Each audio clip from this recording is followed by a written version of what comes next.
Olá, meu nome é Ana Carolina. Bem-vindos ao terceiro dia de evangelismo do Ministério da Mulher, Olhar de Esperança.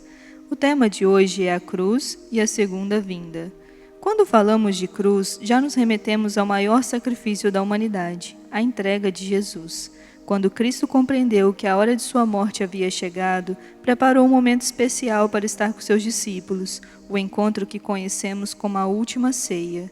Foi nesse momento que Jesus deu um novo significado ao ritual que o povo de Israel praticava desde a saída do Egito, a Páscoa.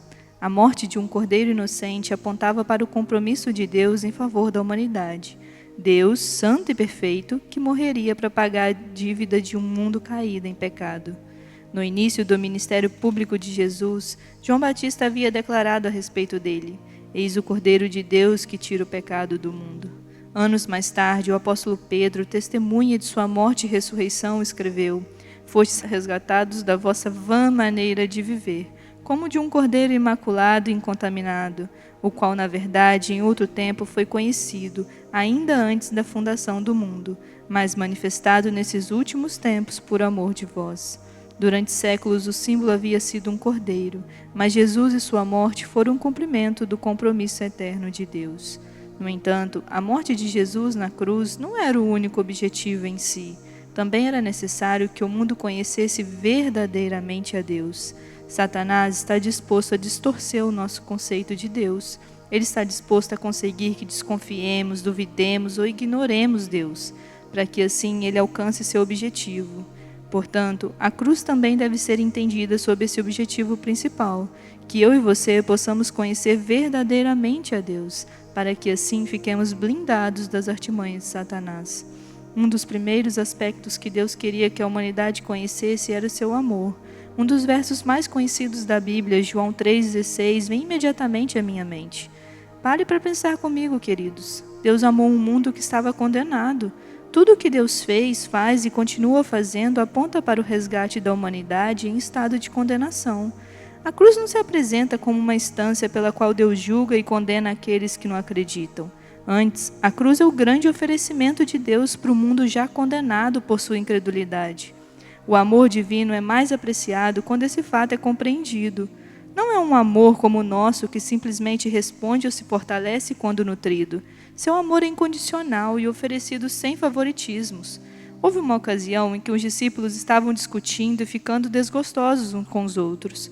Todos eles queriam ser o mais importante no reino que, segundo eles, seu mestre estabeleceria neste mundo. Você se lembra qual foi a resposta de Jesus para esse problema? Trazendo uma criança, colocou-a no meio deles e, tomando-a nos braços, disse-lhes: "Qualquer que recebeu uma criança tal como esta em meu nome, a mim me recebe. Qualquer que a mim me receber, não recebe a mim, mas ao que me enviou."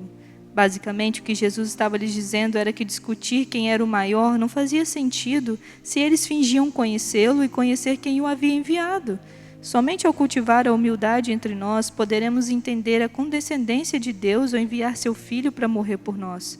O apóstolo Paulo, meditando sobre o princípio da humildade, tal como foi revelado em Jesus Cristo, escreveu: "Seja a atitude de vocês a mesma de Cristo Jesus, que, embora sendo Deus, não considerou que o ser igual a Deus era algo a que devia apegar-se, mas esvaziou-se a si mesmo, vindo a seu servo, tornando-se semelhante aos homens. E sendo encontrado em forma humana, humilhou-se a si mesmo e foi obediente até a morte, e morte de cruz."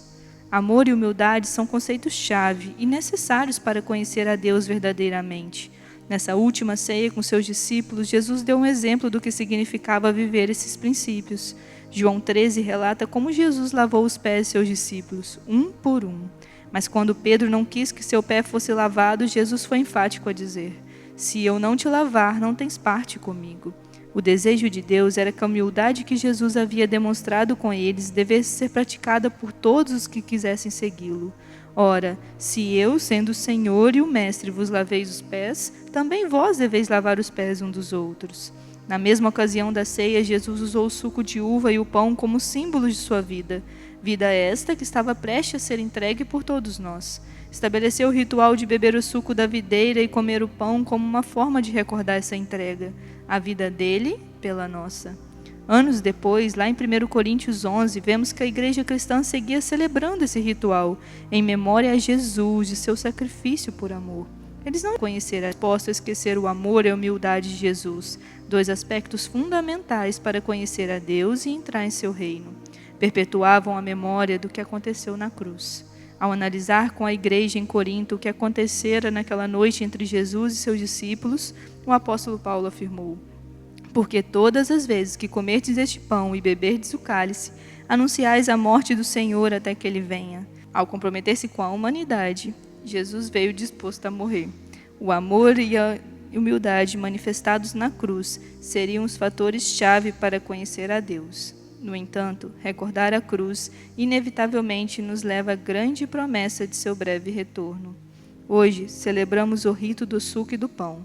Todavia, Jesus espera até o dia em que teremos parte com Ele, e Ele beberá e comerá conosco no reino. Ao recordar o que Jesus fez na cruz, dirige seu olhar para o céu, lugar onde veremos nosso Salvador retornar em glória e majestade. A cruz de Cristo e sua vinda estão intensamente relacionadas. Se te perguntarem hoje, Jesus esquecerá aqueles que foram redimidos na cruz? Não! Ele voltará para buscar você que está ouvindo essa mensagem agora, para que tenhamos parte com Ele. Ele está bem pertinho, queridos. O dia em que nosso Salvador virá nos buscar está chegando. A cruz nos lembra que não temos nada a temer. Ele já nos salvou da condenação. É dia de salvação. Ah, queridos amigos, Deus quer curar as feridas de seu passado e perdoar os seus pecados. Ele oferece a você uma vida cheia de sentido e um futuro com esperança. Você deseja aceitar essa oferta tão cheia de amor? Deseja ter sua vida renovada? Sinta o abraço de Cristo nesse momento e deixe que Ele conduza seus passos a partir de agora. Portanto, não tenha medo de tomar uma decisão. Deus lhe dará forças. Comece hoje uma nova vida. Sepulte todo o seu passado e comece agora uma caminhada vitoriosa. Você quer isso para a sua vida? Posso orar por você? Feche seus olhos.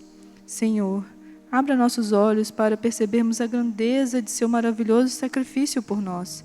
Faça com que entendamos o ministério de seu amor e que possamos ser humildes de coração. Esteja com esse teu servo que ouve essa mensagem nesta manhã. Habite nessa casa, Pai. Ouve as angústias desse coração que está sedento por ti e nos guie até o seu retorno. Amém. Que Deus te abençoe.